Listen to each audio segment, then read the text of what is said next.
Hey guys, welcome back to another episode of Chesnoid FC here on FIFA 22. Feels so good to still be able to say that. We kick off today with another episode in the Championship as we're trying to get ourselves back to the big time. We start with Cardiff at home. We've got 6 games in the month of September, so we'll be playing 3 and simming 3, one of which is in the Cup. So that kind of nullifies one of the games because we're not that asked about the Carabao Cup. It's just an opportunity for some fringe players to get some first team football. But the 3 games we'll be playing are Stoke at home because they're one of the bigger sides that we're playing.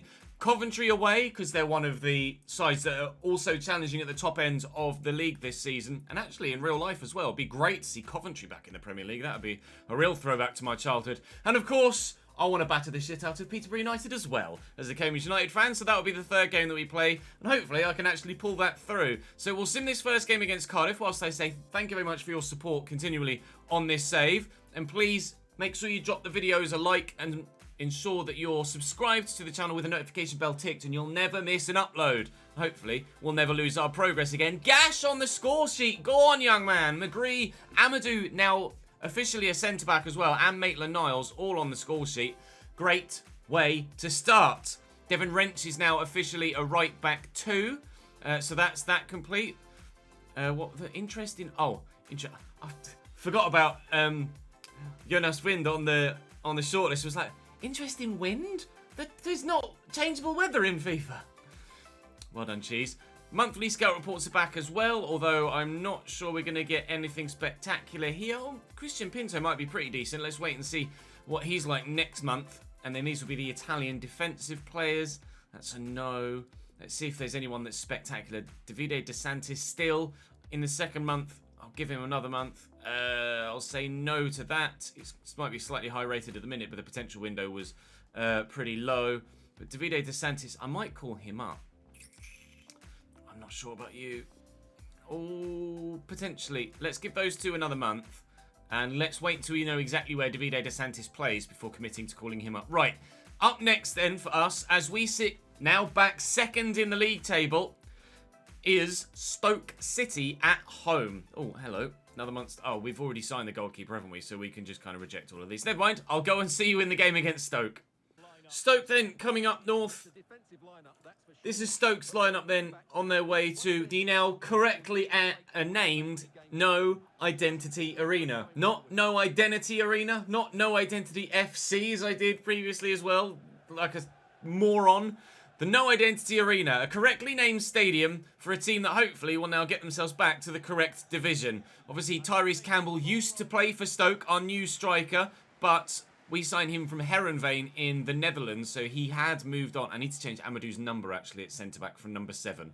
Remind me to do that in the comment section. I'll try and remember in the process of the video as well. But yet to get Tyrese Campbell's first goal for the club, although he certainly should have had it in the last episode, but missed a gilt-edged chance to equalise against Reading. I'm still kind of pissed that he didn't tuck that away, to be honest, in yesterday's recording session. Hopefully, today's a new day, and he can have his shooting boots on today instead. Smith, though, in behind here for Stoke, pulling it back. Thank you very much. Straight to Lewis Ferguson. I'll spread this out wide to the right, actually, and Riley McGree could have a bit of a run here. They're playing 5 at the back, Stoke, so it's not going to be super easy to break them down. We are again going to have to rely probably on crosses. Oh, he nearly squeezed it in. Can Riley get to that? He can't. If he'd have gone with his head, he might have done. Oh, a handball there from Brown. Is this within shooting range? Probably, yes. Now, do we have a free kick specialist? I don't think we do, actually. No, apparently not. Well, let's give it a go, because this, I think, is actually the first free kick I've had from shooting range, all save. So, we'll see if Lewis Ferguson... Oh, I might have wet my pants had that gone in because it was so close. Brilliant save by the goalkeeper. Still 0-0 here at the No Identity Arena. Into Benikafobi. Inside to Etebo. Lofted out wide to Smith. Nice ball back to Powell, but well blocked by Uwe Martin. A corner for Stoke then. Nick Powell to take it from a Manchester United man. Whipped well, but Amadou should win that, and he's done well. That's why we bought a new tall physical centre-back. Someone with a little bit more pace as well to partner Uwe Martin. They should make quite the defensive pairing in this save. Now Vrancic's going for goal, and again Uwe Martin showing the positional sense to be in the right place at the right time to get the intervention in, and Devin Wrench will look to clear this forward to Tyrese Campbell, who wins his header well, and that's what we bought him for, to be a quicker, taller striker so that we can actually have some physicality up top. Everything going according to plan so far, other than us having a 1-0 lead. Here's Smith, runs straight into Amadou, who then decides to run straight past the ball. Interception by Kakache, falls to Nick Powell.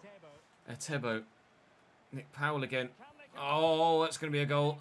Could just tell when one centre-back changed to, I was expecting to change the other, and I ran the wrong way. I was like, uh-oh, this spells trouble. Benikofobi sweeps Stoke 1-0 in front. You'll be able to see it from the replay, probably, depending on the angle. Watch Amadou drift to the left here, or to the right. I went with the wrong man. Oops. 1-0 Stoke. A misflick with my right stick to give me the wrong defender, and I just kind of set them up for them. Never mind. Stoke 1, Chesnoid FC 0, but plenty of time left in the game to get ourselves an equaliser. Let's not have this be another Reading, shall we? That's a lovely through ball to Brown, who's in behind here. Kakache trying to stick with him, trying not to foul anyone. Uwe Martin wins it back. And Tyrese Campbell out to Aronson. Up against Edwards here. We'll go centrally. Maitland-Niles could get played through here if Tyrese Campbell can find the pass, which he can now. Can Maitland-Niles find the turn? He did, but didn't have the momentum to actually then burst past the defender. This is good football, though, and I'll try and squeeze that through. Please be onside. Tyrese, he's buried it. Was he onside? That's the question. The answer is yes. I probably should have done the no celebration, the apology, but Tyrese Campbell has his first goal in Chesnoid FC colours. Let's go. We weren't behind for long. He did run offside there, and I hesitated with the pass because of that. Thankfully, he just managed to stunt his run. He seemed to take a slight sidestep as the defence dropped, and he was probably borderline onside. Buried in the bottom corner, and we're level, and hopefully that won't be the last of it. Powell, Brown, Benikofobi, the overlapping run is there. They'll use it. Smith trying to slow him up, but Uwe Martin can't get there, and oh, he's buried it at the near post, Benikofobi. We've become so accustomed to Zachary Carr making saves from efforts like that I genuinely didn't think that was going to go in. Perhaps he was unsighted by everybody in front of him. Uwe Martin spun, and it was Brown in the middle, just ducked underneath it. See here, look, Benikofobi, he can't commit until late, because if that flicks off the man in front of him, he's going to have to change his dive. It's a good finish, but disappointed to have been knocked back behind so quickly. I'm going to have to make a couple of changes here as well as we try and crack on and get ourselves back in the game. We'll bring Eaton on off the bench, set him as a cam, Maitland-Niles as centre mid, and Tyrese Campbell might have to come off soon as well, and maybe we'll throw Eaton up top. But for the time being, we have to fight back and find a second equaliser. Vrancic lofts that in. Powell knocks it down to Edwards. Back to Powell, around the corner to Norton. And Brown. Nice tackle by Uwe Martin. Winning it back. Tyrese Campbell struggling for stamina now. It might be time to move Oscar Eaton up top and bring some more midfield support on. He was slightly tired prior to the game, Tyrese Campbell, to be fair. So I can't expect too much of him at the moment. He's given everything he can in the opening 70 minutes, and with 20 to go, I am just going to have to make the change for the betterment of the team. We'll change Eaton to a centre forward so he gets some boosts still. And if it'll let me, there we go. We'll bring Woods on at cam. Woods not had much to do for us so far in this save, but he's a player that has a decent overall rating. So hopefully he can actually provide something for us. Good save by Carr to deny Stoke a third. Those changes will now come to pass. And hopefully it's what sparks our revival to finding an equaliser in this game. At the moment, those away fans there behind this goal at the right-hand side of the pitch are enjoying the game far too much for our liking. That was meant for Woods. It went to Eaton. Fuck. It was a good counter-attacking opportunity there as they pushed some bodies forward for the corner. That's frustrating. Vrancic picked off nicely by Devin Wrench. We're certainly much better defensively than we were, but I'm still not entirely clicking, keeping as many clean sheets as I would like to. Alexander Woods over the top to Aronson. Looking to get in behind here. Smith with me. Good dribbling from Aronson. Woods. Trying to find Riley and failing. Win this header, please, Uwe. Solid. Really well done. Eaton to Kakache, still forward from left wing back. I'll look for Eaton inside here. I need a sharp turn. I got one, but there's just far too many defenders back there to find any space, unfortunately. It looks like Stoke are going to do one over on us here. Get themselves victory in this opening played game of the episode. Benikofobi making the most of his opportunities, and we haven't been able to make the most of ours. We've come close a couple of times, and we've come even closer to having that final pass on a couple of occasions, but they keep doing that, intercepting at the vital moment, and that's been the difference here in this one. We haven't been able to put those interceptions in, and as such, Stoke have been able to make us pay the price. It's going to be defeats here at home against Stoke City, and we'll hope to be better in the next one against Coventry. We'll need to be better in the next one against Coventry. This is going to be quite a yo-yo battle throughout the course of the season, I think.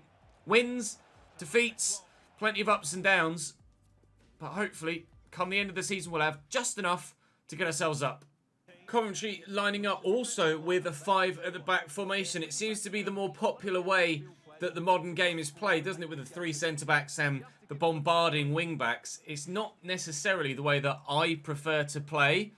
I'm kind of still in the vein of the kind of 4-3-3, 4-2-3-1 of, say, 5 or 6 years ago that was kind of the go-to formation at the time.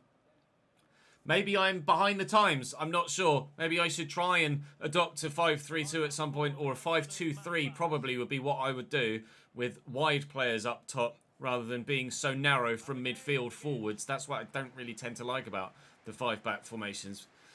Regardless, we're going to crack on with the formation we've got in this save for the time being, because it's one that I prefer to play with in football games, whether that be FM or FM or FIFA, sorry. Or FIFA or Football Manager. But for the time being, hopefully, we can get ourselves a decent result here. I think he's just onside here, Riley. And we could be in. I've got Aronson in the middle. Take a touch. Finish it. What a save! How on earth has the keeper kept that out? I couldn't tell you. Tyrese Campbell through to Riley again. And have to turn back and look for support. I can't believe the keeper's kept that out. We should be 1-0 up there early doors. Aronson with the turn. Looking for Tyrese Campbell. Also with the turn. Past his man. I mean, that's a foul. If he goes to ground there, then that's a penalty. Oh, I can't believe we've not scored. Aronson has to tuck that away, but it's truly remarkable stop by the goalkeeper. We've seen Zach Carr pull off saves like that for us against the opposition in previous games. Just so happens that on this occasion, it's the opposition goalkeeper doing it against us. But as long as we can stay firm defensively, then we still stand a great chance in this game. Tyrese Campbell with a lovely turn there. Riley McGree trying to get away from Pask here. Does well. Aronson is at the back post again. It's he who will look for. Luke Hyam brings that down. Kakache brings that down. Maitland-Niles brings that down. Eventually, we might have a shot. No. Everything keeps popping up off the floor, and I can't seem to... Oh, get another clear shot on goal. I can't believe I haven't scored! Bloody goalkeepers. Excellent stop. Chipley inside to O'Hare. Nice ball over the top, out wide to Kane.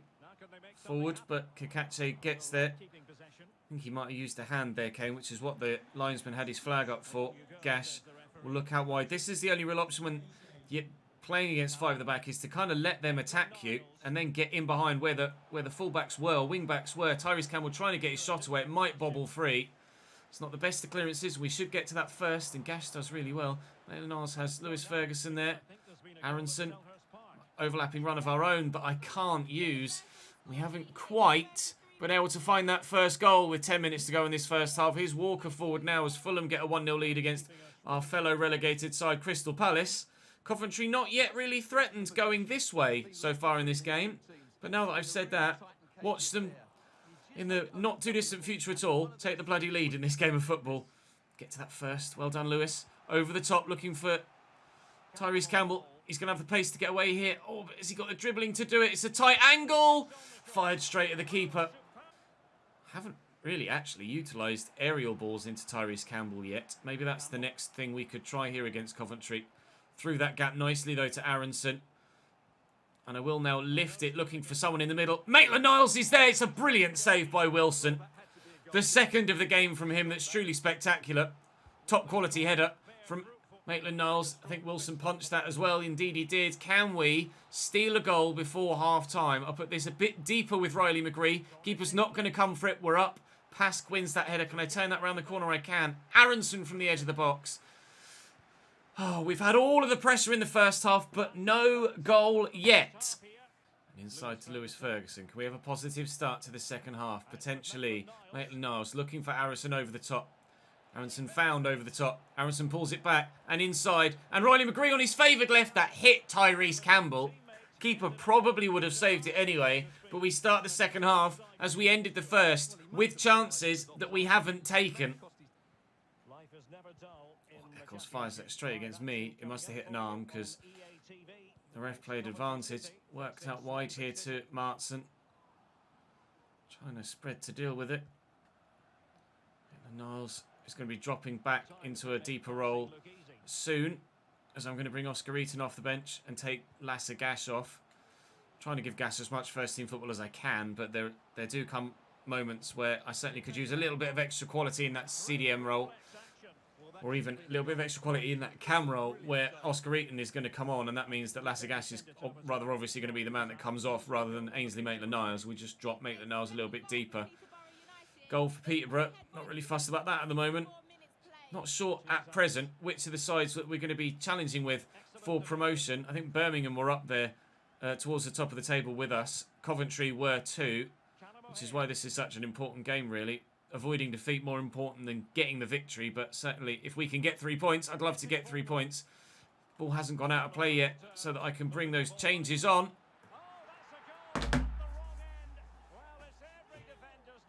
What animation is that? What animation is that? That's a broken animation, I'm sure of it. We saw a goalkeeper do it against me in a previous game. He doesn't even. He's not even looking at the ball at all. It's hit the defender, and then he's just gone next to it. That feels like I'm hard done by there. That feels like BS. 18 minutes to play. 1-0 down thanks to an Uwe Martin own goal. Although I'm pretty sure that first shot was on target.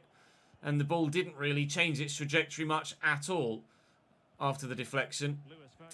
Oh, man, that's a killer. Literally, just as I'm saying, it's a game we need to avoid defeat in. More so than just staying level. Oh, fuck me. That's so annoying. Eaton inside. Maitland-Niles. Give me an equaliser, please. Tyrese Campbell trying to win it back. Has done well. Oscar Eaton is here. Oscar Eaton. Oh, can't get past the defender. Not got the acceleration to do it. 10 minutes to go and we're 1-0 down here. And that feels... that one's hard to take. Eccles. Ball over the top. Win that header. We just out-muscled him. We haven't won the ball back properly yet. Kakache through the gap. Aronson's on the run. The ball is good. Finds him well. Please, please, please help me find an equaliser now. Oh, I was trying to pull it back to Oscar Eaton, not to Tyrese Campbell. Oh, I don't deserve to lose that game. We thrashed them in the first half. Absolutely battered them. For all of the positivity that their goalkeeper threw into the performance, it's a dodgy save at the other end that cost me the game. 7 shots for me, 2 for them. We lose by 1-0. I want to have another look at this. I'm really not sure about this goal, you know. Really not sure about this goal. I mean, how is that going down as an own goal when quite clearly that shot is on target? It's barely changed trajectory at all. And the keeper... I just don't understand that animation. I don't understand that animation. Oh! That's a tough one to take. Peterborough just beat Brentford as well. The side that came down from the Premier League with us. Oh, man. Right, simulated game against Norwich next, but I'm going to rotate my 11 so that those fringe players get the opportunity in the cup, so bear with me. Right, side rotated around, about to go and quick sim Norwich. You can see their starting lineup on the right. Max Aaron's playing, as well as Yanulis, Tim Krul, Poachetta. It's not a fully changed side, but it's certainly not a weak one from Norwich. I expect to lose this probably quite heavily. 3-2, that's not as heavy as we thought, actually. Oscar Eaton missed a penalty in the 74th minute. We levelled at 2-2 in the 89th, and Josh Sargent wins it for them just a minute later in the 90th, so we actually very nearly got victory there in that one. Out of the Carabao Cup, though, but it's not that competition that we need to achieve the kind of progression in the Cup. It's the FA Cup, and we'll certainly take that competition much more seriously. Right, up next is absolutely certainly a game I do not want to lose. I want to win this one, and handsomely too. It's Peterborough United. Peterborough line up with Clark Harris up top, Christy Pym in goal, Mark Beavers at centre-back, Sammy Schmodix playing in their midfield as well, Ricky J. Jones on the bench, another 5-back team. Oh, clearly my kryptonite in the game this year are 5-back formations. I have not done well against any that I can recall, certainly so far this season and in today's episode. But if ever there was a game I desperately wanted to win, it's absolutely this one. And Niles into Aronson. Oscar Eaton is on from the start in this one, trying to have an impact more so than Gash and Maitland-Niles as a CDM and Cam combination. Eaton's not at full fitness, but still hopefully going to be able to offer us that little bit of extra quality that clearly we've been missing at times. Trying to squeeze that through is a bit ambitious to try that. Trying the shot from distance as well. Perhaps that was ambitious too. I'm just so desperate to get a result here that I'm trying anything I can to get myself in front. McGree back to Maitland-Niles, looking for Tyrese Campbell out of his feet. Again, shot blocked. Do not let me dominate the first half like we did against Coventry and end up losing this one as well. I'm not sure I could take that against Peterborough, but certainly we are the better side in the opening stages for the second game in a row. Kakache, I've asked him to go for the run down the line. He has done. Tyrese Campbell has drifted centrally. It was stand the ball up. It's not going to reach anyone. Can Maitland-Niles win this? He can, and how? Oh, I had no idea what was going on with the commentary there. It was like, oh, hang on, Stuart, it's a chance. I've not heard something like that. Derek Ray interrupted the second commentator, and it threw me off because it was a piece of commentary line that I'd not heard before. I was like, oh, hang on, something's happening. And I was like, what's happening? And I was in control of what was happening, so nothing happened. Ah, shit. Oscar Eaton, oh, those short 5-yard passes like that seem to get under-hit an awful lot. I don't know whether you guys have experienced that with the gameplay this year or next gen, but something that's quite frustrating. It's not necessarily helping with the way that I play my football, because I do play those little interlinking passes, and when they get under-hit like that, it breaks my entire move down that I might have spent 5 to 10 in-game minutes putting together. Sweeping that forward into Oscar Eaton here. Over the top. Oh, come on! McGree is literally in and away there on the right-hand side. Having no luck today whatsoever in my build-up play.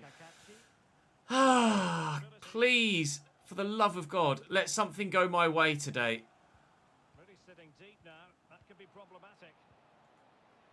Oh, there's just too many defenders in the way. Fuck off with your 5-backs. Jesus Christ. Not to Ward. Oh, he's turned nicely there, actually. Here's Dembele, back to Grant, given away by Peterborough. Right, they've come forward on the attack there. Now let's try and catch them on a counter of sorts if we can. Aronson has Maitland-Niles inside. Tyrese Campbell making a nice run. We'll look for him here, and he's in. Tyrese Campbell can't score because Pym has made a great save at close range. Oh, we've got to tuck chances like that away. There is no excuse, none whatsoever, for not scoring chances like that. Campbell's up with a header from the corner, and he's missed the target on this occasion. Continually, scoring goals is an issue for us here at Chesnoid FC. Nice tackle by Kakache. Swept forward. Aronson, Maitland-Niles. Ferguson, Aronson reluctant to get forward. Come on, boys. Just they play so defensively, the opposition. Every game we play is against 5 defenders that are just sat back on the edge of the box. And you just can't break them down. So difficult. It's a decent turn, but there's just no acceleration there. Even my fast players, like Aronson is a quick player there. He's one of the fastest players I have in my entire side. 86 or 88 acceleration with the morale and sharpness boosts. But after the turn, just nothing. Just dead. I try and accelerate away, and he's just jogging next to the ball, and I can't go anywhere. 20 minutes to play here. Still, we've been the better side. Still, we've been the more forward-thinking. But still, we might end up not winning this game. And the longer the game goes on, the more worried I get about potentially losing it. I brought Vasquez off the bench, whose first action is to, well, I thought, foul the man, but still play continues here. Clark Harris from distance, Carr with the save, and it'll be another Peterborough corner late on. I just get so edgy in moments like this that we're going to end up conceding. I just wish we had the ability to tuck the ball into the back of the net more regularly than we do right now. We were free scoring against Middlesbrough earlier in the season. And as far as I can recall, they weren't playing a 5-back formation. When we're not playing against a 5-back, we're fine. But so many sides are playing 5-backs in the minute, and they're all playing so defensively with 5 men just sat on the edge of the box. When you try and attack, I just can't find a way through, and I just need to get more men involved in the attacks and more men forward. Maitland-Niles back across here, but the pass is just so shit. Clark Harris. Uwe Martin puts the tackle in, but still it falls to Clark Harris. Burrows into Clark Harris. Not now. Good block by Vasquez. At the very least, or the very most even, it's going to be a 0-0 draw here against Peterborough. Get rid of this, please. Well up, Tyrese. And we're going to draw against Peterborough United unless they score now, which they very nearly do. That'll be game. Wrench took control and then ignored the ball. Oh, we're having some troubles, lads. We're having some troubles. I think we might need to change the system a little bit and get some more people slightly further forward. Although I had chances again in that game, as I did against Coventry, just not tucking them away. Ah, Tyrese Campbell with a couple of opportunities to give us a 2-0 lead. We certainly didn't underestimate our opponents. No, we should have taken our chances is the right thing to say, but I don't want to negatively impact the morale of the side because that's only going to make our form worse. I want to see us attack with more energy, get more men forward. A change in formation is probably needed. A change in individual tactics is probably needed too, but their goalkeeper was on form today, as was ours, but Pim made a couple of very, very good saves in that game. We've got Bristol City on the horizon. Grogan has completed his development there and is not going to grow any more for the time being, so he's stuck at 72 rated for now. That's fine. We'll just delete that email. We'll quickly sim this training session. We'll go to the Bristol City game. You can see how tight the league is, though. We have a game in hand now, and if we win this game in hand, we'll go to 18 points and back into the playoffs. It's so tight. It's only really at the top where Birmingham are starting to edge away, but they're unbeaten so far this season, so of course they're edging away. Bristol City then up next for us. Tyrese Campbell not quite fully fit. We get a 2-2 draw. Kakache and Tyrese Campbell on the score sheet. A late equaliser through Andy Vyman for Bristol City. O'Dowda, well, they went down to 10 men in the 51st minute and then scored 2 goals. We were not good enough for the Premier League, and at the minute, we're not challenging properly for promotion out of the Championship either. We are effectively, at present, a mid-table Championship side, and we can't really consider ourselves much more than that at this particular moment in time. We're not playing very well. We've got the quality in the side, though, to do better. And when things start to click for me, we really will start to make some good progress forward, I hope. Whilst we're still continually just in touch with the playoffs, with indifferent form, we're still in touch with the playoffs. When we start building up ahead of form, then that's when we make the move towards the top 2. Currently, though, the board love us, so we're not worried about losing our job at this particular moment in time.